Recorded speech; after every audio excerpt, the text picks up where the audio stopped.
Good morning, good morning!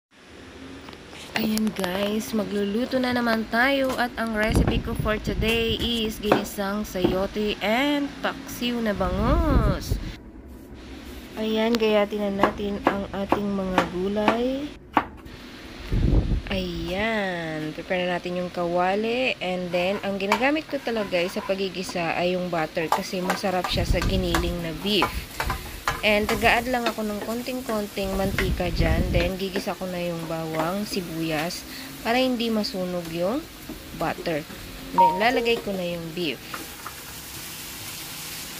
And kapag frozen yung beef, guys, slow fire lang.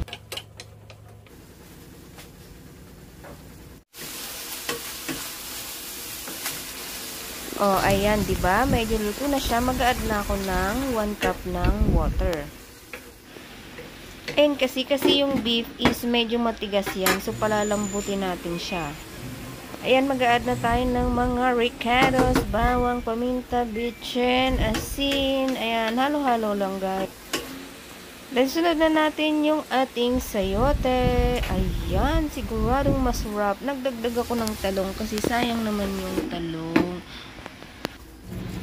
Mahilig talaga ako guys sa gulay. Ayan, maglalagay naman ako ng ampalaya sa paksiw na bangus. Pinaka-paborito ko talaga ang paksiw na bangus. Ayan na yung ating mga sangkap. Ayan. So, ilalagay ko muna yung ampalaya sa ilalim para hindi masunog yung aking paksiw.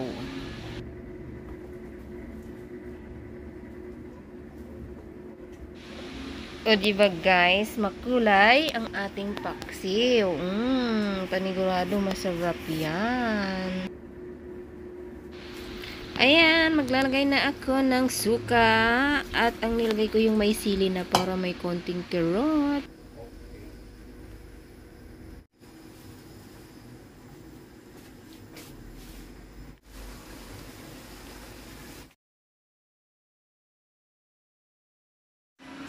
This is it, pansit! Luto na ang ating paksiw!